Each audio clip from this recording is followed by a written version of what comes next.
congodialogue.com.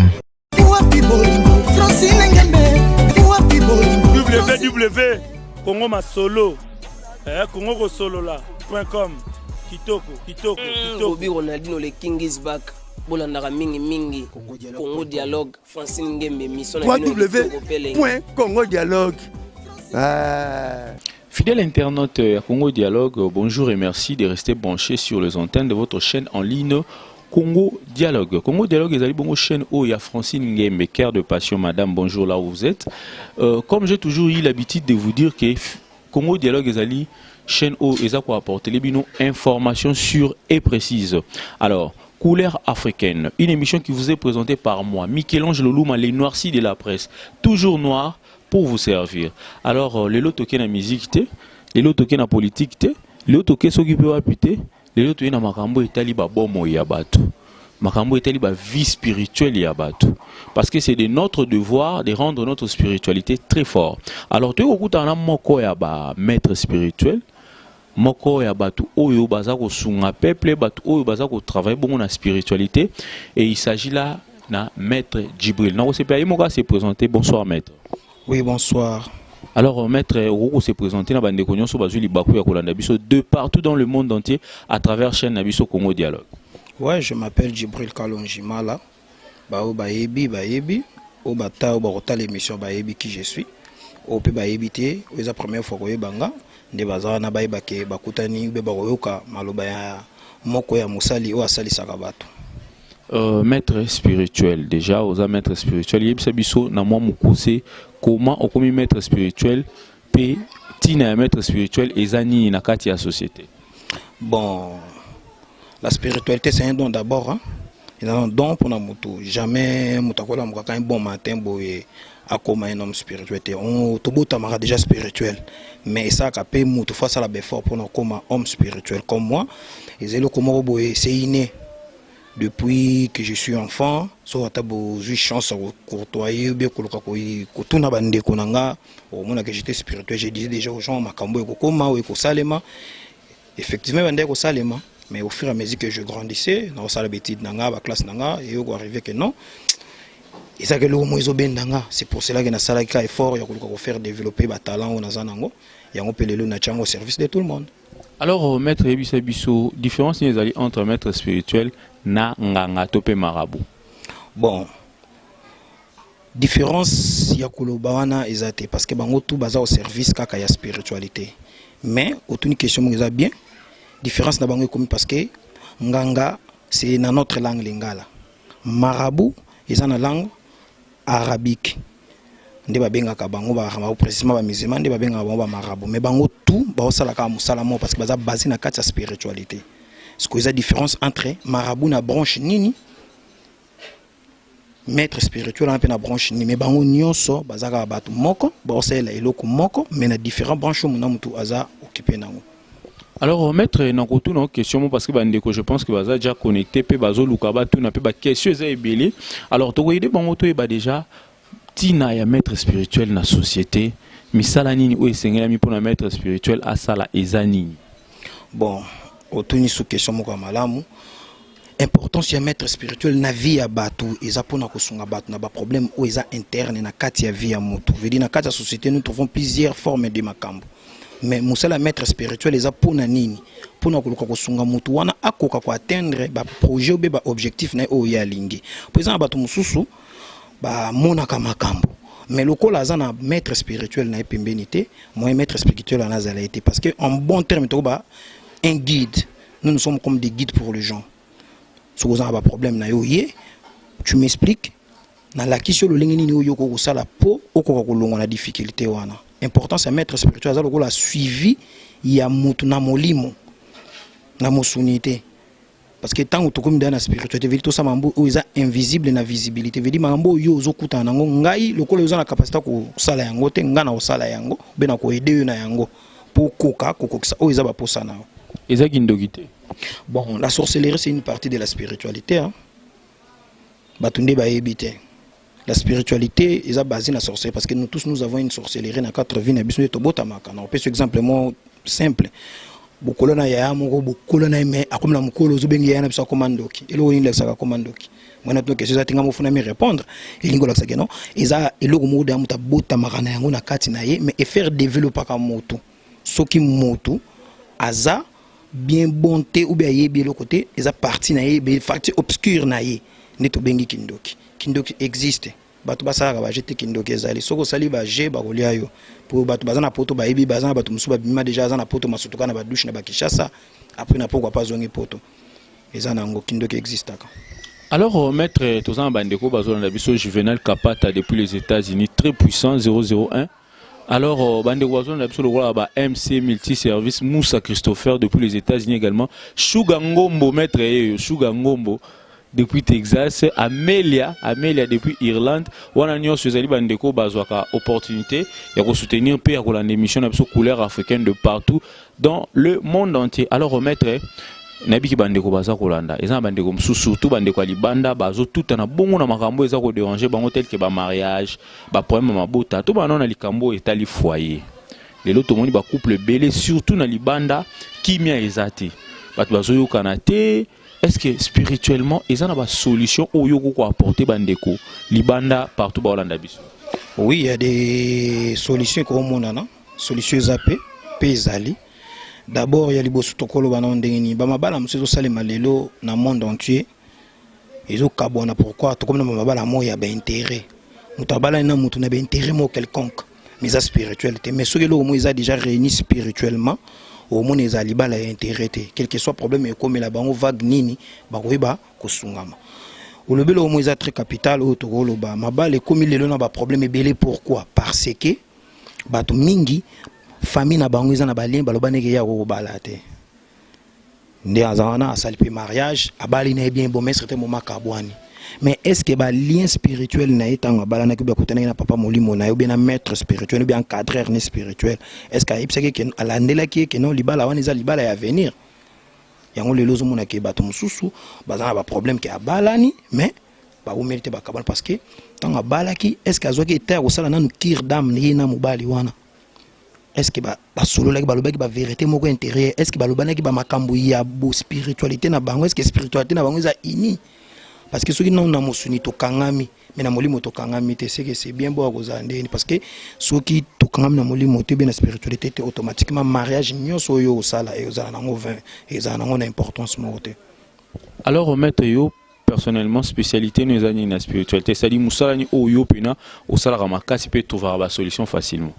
Bon so na lobi ke na sala ka nyonso wana na komi kokosa mais naza basé na ba makambo ebele on a yebi on a pu sa solution que ce soit de mariage que ce soit des problèmes en misala que ce soit mutazana besoin augmentation des grades mutana besoin protection mutana besoin ouverture na activité na ye tout ça la na biso mais et dépendant ka sikoyo na ka o moto ye na ngo pa na yo ce qui quand on a bien bon que la spiritualité na ko aider je vais l'aider parce que nous avons dans la prochaine émission to lobela mambota ba esprit au mona que non to pesa ba catégorie ba esprit pour na ko sunga batu pour ba yiba mutu musa ko za na makambo na ye mais a ko salela ngote yango ce ko soka e pa na ngana ko pesa solution par rapport au yo tuni.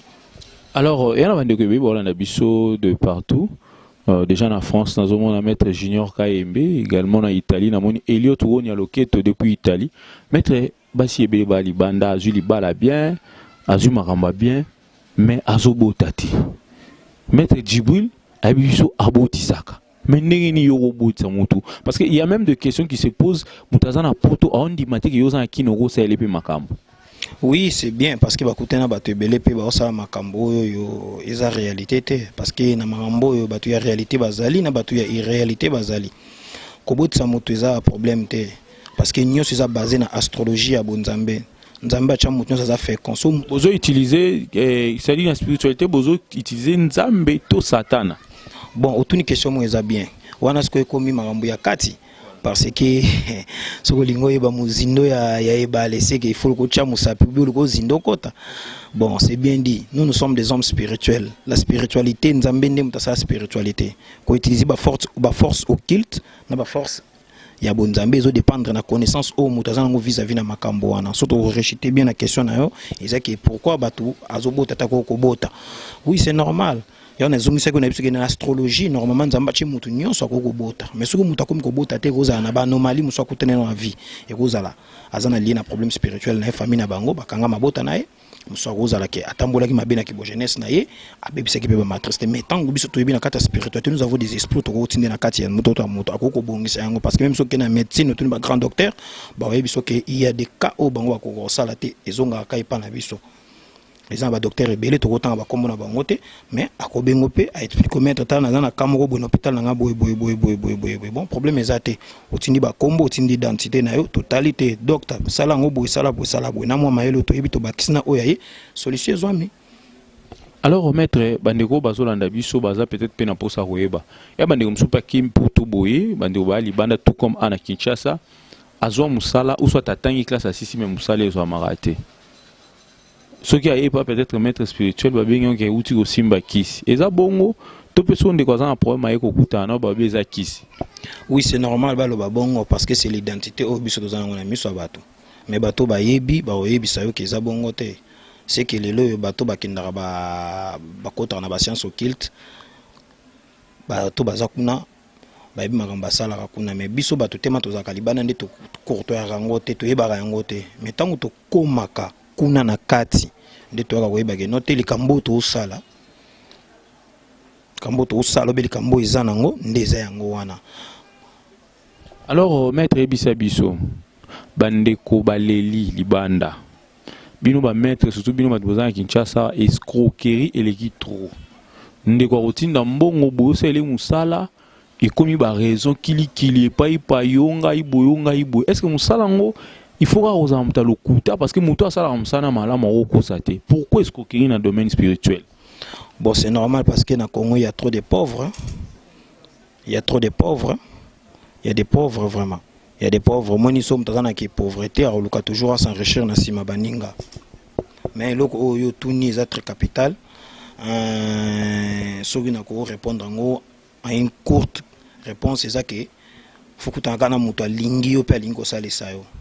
So mutalingio au salisa so mutalingio te au salisa mais bino bolingi mingi mbongo non mbongo ezana ngelo kama ezelo ka oesunga kabiso na yo to kokokende liboso mais musala lelo so ozana mbongo to kosala te parce que mystique eza mbongo so ozana tembe pokota na formation et senga fo o mise mbongo pokota so ko ngokota na occulte to bengo kota na nini to basenga ka mbongo pourquoi parce que baniko protéger secret wana parce que c'est pas donné à tout le monde ko sala mambwana yango moni mambwana senga mutu foza na mbongo et puis mystère eza pona ba pauvreté mais tozana choix te faut que ça ba pauvre ba koma ba riche parce que les riches deviennent des riches, les pauvres deviennent aussi des riches.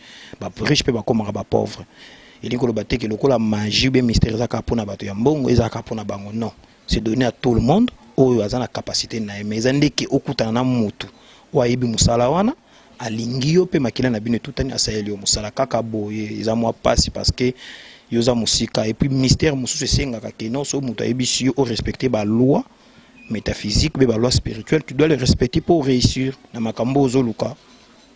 Alors maître bandeko bazuta la biso je pense que tout chité vers la fin il y a émission la biso parce que émission aux couleurs africaines avec maître Djibril et il y en a la séquence ébélée parce que nous voulons aider toutes les personnes au Baza Libanda maître Djibril a eu cette Yasungaka.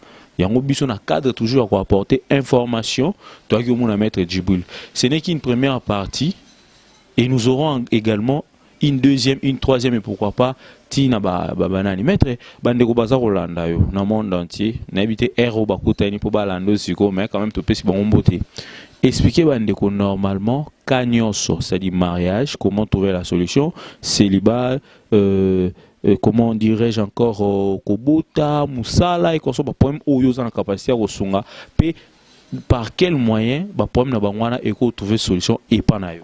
Bon Eliboso ezaki na minute oyo soki mutalinga trouver une solution pas nanga ngai j'espère que na zwaka nanu o babengi nanu voyance na sela nanu batu voyance pour sona selio voyance na yebi makambo na yo nyonso nde siko na ko pesa yo réponse na oza nango besoin soki pe na kawana ezo senga ke faut que na ngona ba dimension spirituelle trop élevée na oyebisa yo soko za prête to sala na biso mais soko mutaza na besoin nanga azaka adia ko contacter na numéro eza na émission soko contacter awozanga facilement et puis nde tokoyeba elo nini tokosalela ye parce que soko ye bokozwa ba solution na bino nyonso quelque soit na ba mariage na misala protection aux on a besoin candidature na députation tout comment on peut muta seni bon seni sala musala électroniquement mais biso sala ngo spirituellement parce que machine wana ils ont la capacité à kokota na kati mutu pa ebité ba balosi ba chiffre na opesa ka exemple so bat bataka publication ya l'ex président a seni totangi kombo te pona oboya ba problème soko tali o mona ke potanga kombo ya x akoka kotanga te mambo le kaka na yimo kande mutu ayebi bomoni sema bon tozana bisone loka olobate ezaka musala. Alors maître bandeko balandi biso je pense que nous devons chiter mambo ezaka mingi na elenge ou mais la raté mais maître tozonga les sous pour tous opena cas par cas ou expliquer ba problème ou tarawapi. Mais bandeko ebele bana ba malédiction en famille, ba lien familial à tambola ramamne simbarati. Est-ce que y a un moyen au bateau de retrouver solution pendant? Oui. Ba moyen ezali excusez, ba moyen ebele vraiment, ba moyen ebele, ba moyen premier ebele so muta poussani vraiment yemoka omona. Il y aura ceux qui ont des ça ça ba micro baladeur ou ba no baladeur tana banda kuna ba pesa ko ba résultat ba expliquer yo. Te osala na biso publicité te mais te olaxo que non mutu tout nenga na soka na problème na solution parce que ningi nzambe achina ba livre ni tout saint que ce soit le Bible, le Coran, le Torah, livre de Jérusalem, tous les livres saints a pesi solution. Mais pourquoi pas biso batu autres yeux apport ya ko contempler monde spirituel to pesa batu solution te.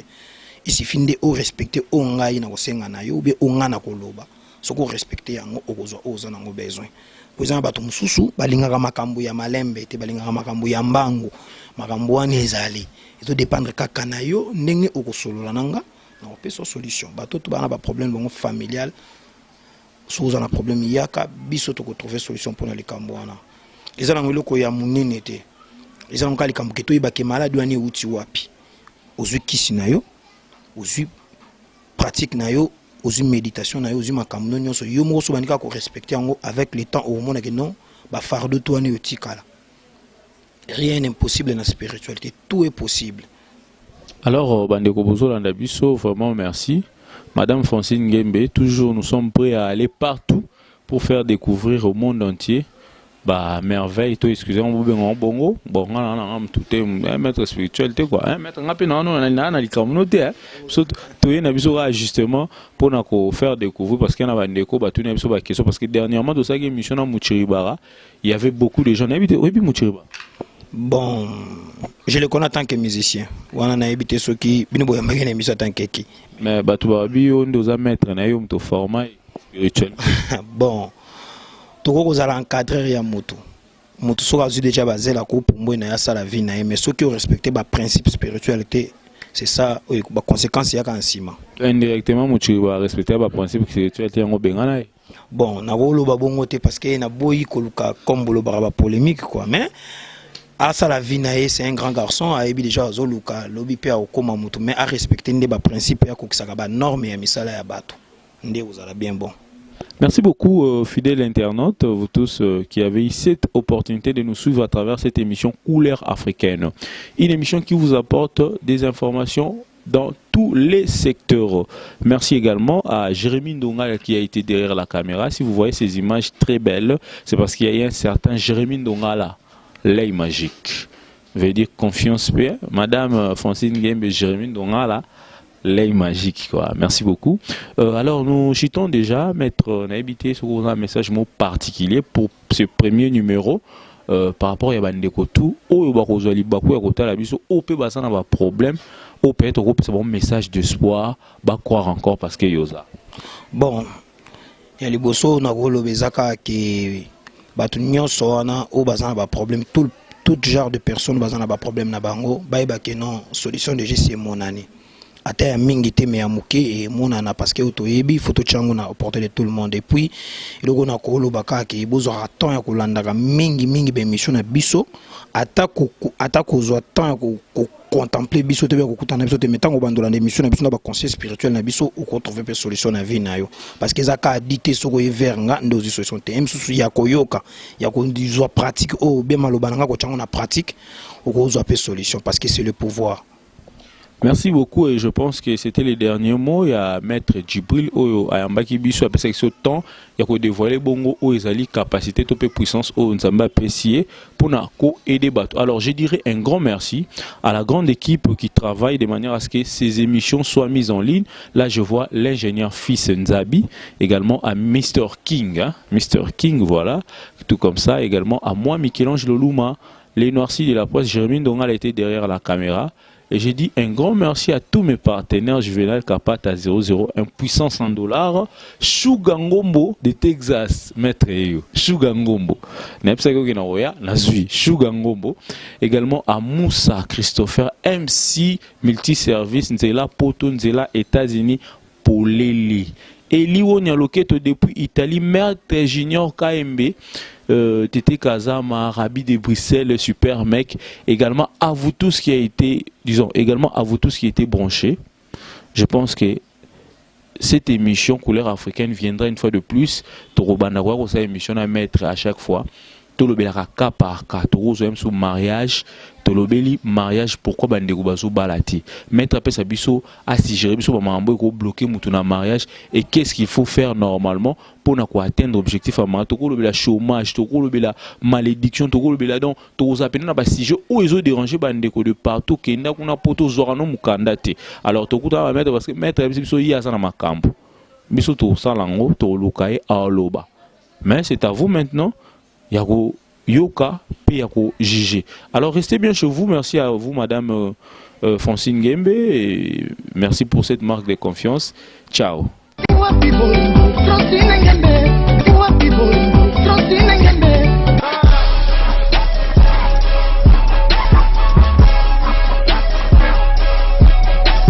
CongoDialogue.com. CongoDialogue.com.